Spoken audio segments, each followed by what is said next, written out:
It's not the way I wanted to come on this live. I'm tired. I can't even hide it. I'm tired. Like, woo! Do it. There's somebody threatening us right now in a way that I'm just like, you know what? Do it. Do it. Do you understand what I'm saying? Do it.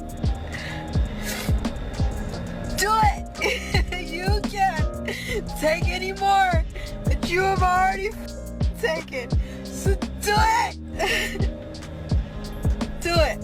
Ally Carter is alive. No one kidnapped her or hunted her down, but allegedly she faked her own disappearance to save herself. This is something Katt Williams already predicted happens to those who exposed. Remember how Dave Chappelle also ran to Africa when they came for him? The same cycle is being repeated again, and it's way darker and more twisted than anybody originally thought. See, this all spins out of the same wild saga that's had the industry shook for months, the Diddy trial, and all those alleged celebs that are somehow linked to it. We talking about silencing people, trafficking, secret underground scenes, and one of the most disturbing pieces of it all, the case of Kathy White, Jay-Z's alleged pregnant mistress who mysteriously ended up dead officially from a so-called brain aneurysm. But if you ask Jaguar Wright and a whole lot of other folks that have been keeping receipts, that's not even close to what really went down. Jaguar came forward saying Kathy wasn't just Jay-Z's side piece, she was also allegedly a surrogate, carrying none other than Blue Ivy Carter back when Beyoncé was rocking that infamous baby bump that many folks claimed looked way too fake. Kathy was supposedly the one who was actually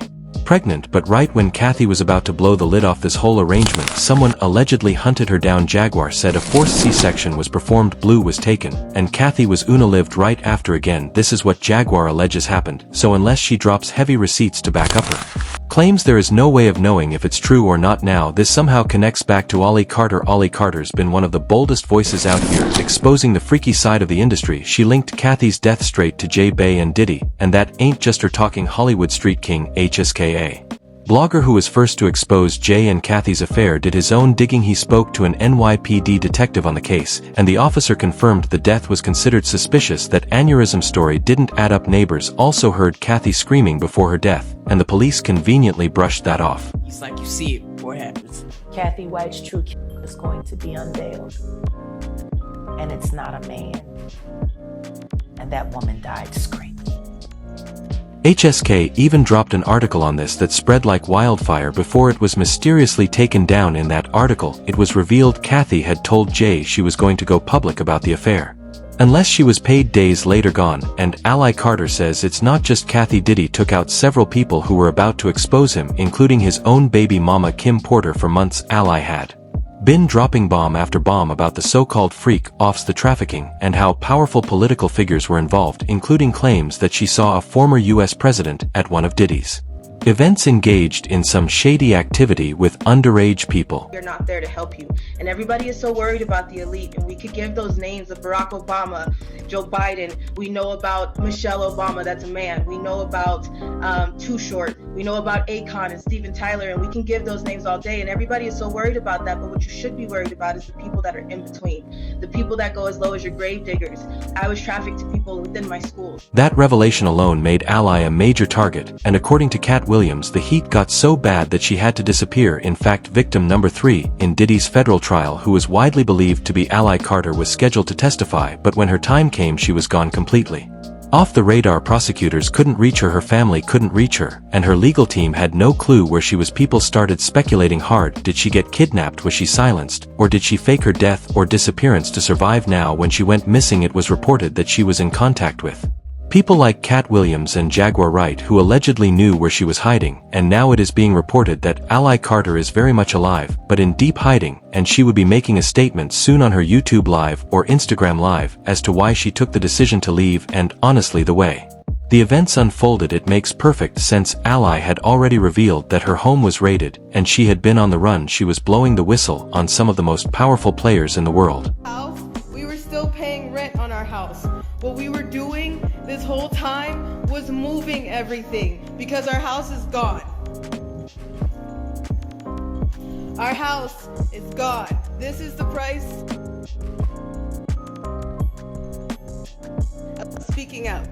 This is the price of speaking out. You get abused and re-victimized again by people who wanted to argue it back and forth this week like that.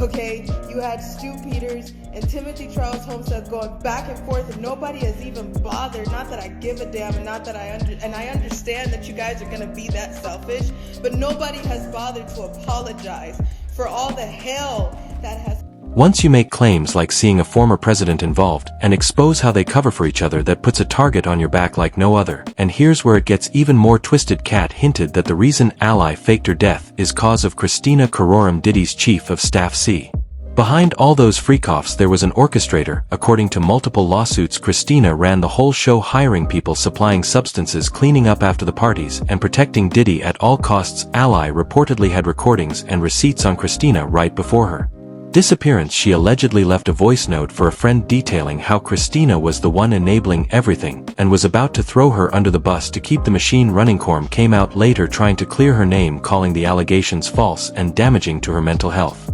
But folks in the know weren't buying it. See, before all this, Diddy had already publicly acknowledged Karorum as the full custodian of his empire. He once posted, "Meet Christina Karorum, chief of staff at Combs Enterprises. Christina, aka KK, keeps everything in my life and my business running. She's been my right hand for the last 8 years and has consistently proven to execute and get done. Don't know how I'd function without her."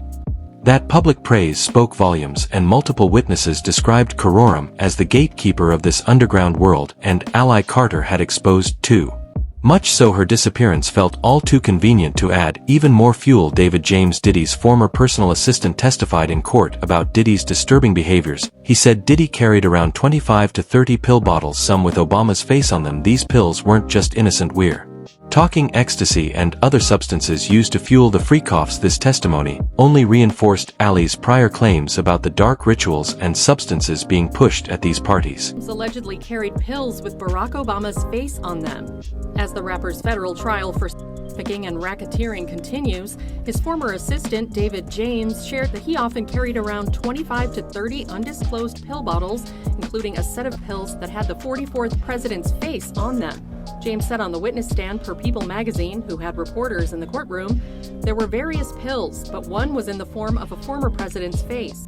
When you stack all this, it starts to make real sense why Ally Carter had to fake her disappearance, cause in this game, once you expose too much, your options get real limited. Either you disappear on your own terms, or they make you disappear for good. And here's another layer. This whole thing ties back to Jay-Z allegedly setting up Diddy. According to Jaguar, right, Jay lined up Diddy as the acceptable monster to take the fall first while Jay stayed in the shadows. But if Ally Carter had testified, it would have pulled Jay into the spotlight too, which is exactly why forces way bigger than Diddy wanted her silenced.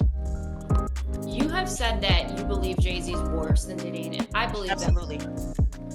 Do you believe he's higher up, you know, in the food chain above? Now he is. Now he is. He wasn't, which is why I know he's doing everything that he can do to play both sides against the middle, to make sure that Diddy goes down and he stays clean. Do you think he's scared right now? Do you think Beyonce's scared? Oh, absolutely. Jaguar even said it straight up, Jay is next after Diddy. And look at the pattern. Jay allegedly lined up multiple figures in the past, the Haven Big L Dame Dash. Ally's testimony would have exposed how deep this system runs, and that's why she couldn't be allowed to speak freely in court. Interview 8:57/9:50. Cause ask yourself, how does a key witness in a federal trial just vanish? How is there no announcement, no protection, no follow-up from prosecutors? How is it that someone who is about to testify about one of the biggest scandals in entertainment and politics is suddenly a ghost? The answer is simple. This rabbit hole goes so deep that the only move left was to vanish completely, and Katt Williams warned us. Dave Chappelle did it, and now Ally Carter is doing the same. So what do you think? Sound off in the comments. We're watching this story shake up in real time, and if you're here for unfiltered stories and the deeper side of the drama, go ahead and tap that like, hit subscribe, and check out the next video waiting for you.